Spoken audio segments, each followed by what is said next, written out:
Right guys, so it's Lifestyle Bullies and we're back with another video today, and today we're going to show you ways on how you can help prevent east-west in your American Bully puppy.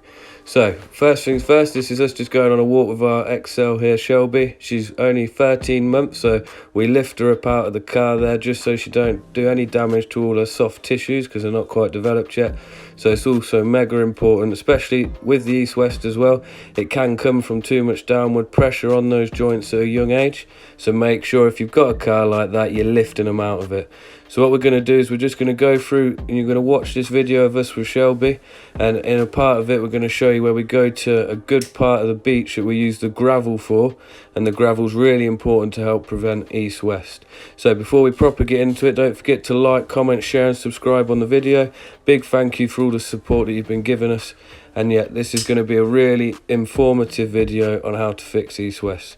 So first things first, with the east-west and what it is, there's plenty of videos we've done about it. Go watch our how to identify and fix flaws to spot what east-west is. But it's where the two front paws, one faces out to the left, one faces out to the right. And what it's caused by is a few things. One of them is a dietary thing, so being fed too much protein can put too much weight onto that frame of the dog, and again going back to the soft tissues not being developed, that then causes these paws to kind of stand outwards. So the first thing you can do, if you're not already, is switch to a raw feeding diet. If you're feeding a kibble to your dog or to your bully, it's more likely going to be a really high protein kibble and not a lot of joint support in there. So you want to switch it up to a raw diet, get plenty of bone in there, glucosamine, all these things that are going to help strengthen the bones, strengthen all the tissues, and that's the first thing you're going to be able to do to help it. The next thing is keeping your puppy light. I know we always say it, we say it so much, and we're just going to keep saying it because it's so important. Do not put excess weight on your puppy from a young age. See, this is Shelby here at 13 months, and even here we're trying our very hardest to try keep her as slim as we can without underfeeding her. So that again, she still eats a lot, but it means plenty of exercise, running about, and this is all going to help with these east-west. So she doesn't show east-west as much. She had it a lot when she was a puppy, but now as she's grown up, we're doing these things that I'm about to talk to you about and show you. It has helped it a lot. But when they're younger, if you spot it when they're younger, it's a lot easier to fix it then than what it's going to be than when they're older.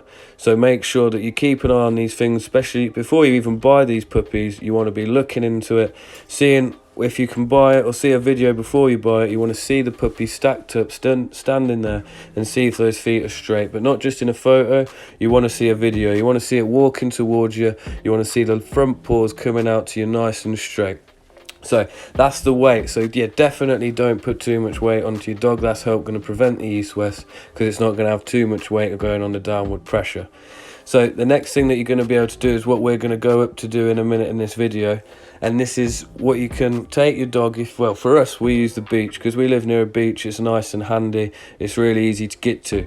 But I don't know if for all you who don't live near a beach, what you want to do is you want to go to somewhere like Wickes and buy like quite a big sort of plastic paddling pool. It doesn't have to be too big, but you can get them big plastic paddling pools, and you fill them up in the summer or whatever, have them in your garden and you go swimming in them.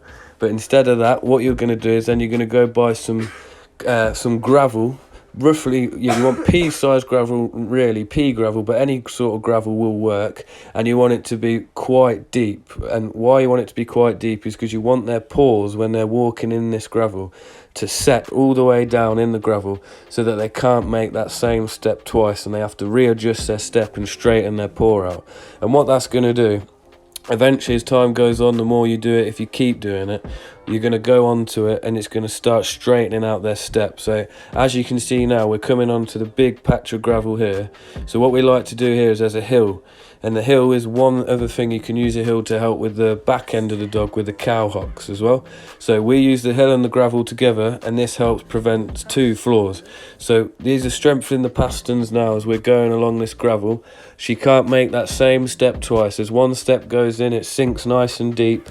She then has to step again, and then that other foot can't make that same step. It has to just make a new step. And this helps strengthen out them pasterns, keep them tissues and everything nice and straight. And that's one thing that we've noticed, that when you're doing it with these dogs, it really does help prevent the east-west. I mean, the main thing you want to do to help prevent the east-west, well, as a breeder, is not be breeding any kind of dog with an east-west, or even not even that far, because you can breed a dog with an east-west, a slight east-west, but you've got to do it correctly, and you've got to breed it to another dog that's not got an east-west and it's got a really nice straight front paws. And what that's going to do is that's going to fix it up for you, and then after that, once you know what you're doing with your breedings, you're going to keep your eye out, especially when you're buying your next dog. You're going to watch out for that east-west, and you're not going to invest too much in it. But yeah, so that was just us talking about one flaw that we see predominantly, which is the east-west, and that is one way we found to fix it. This hill here with the gravel's really good, because as we go down, she's going slowly, it's strengthening the back legs, and then also the front paws are getting nice and strengthened from the pasterns. But yeah, thank you very much for all tuning into that video. We're going to do another one soon, but thank you very much for watching.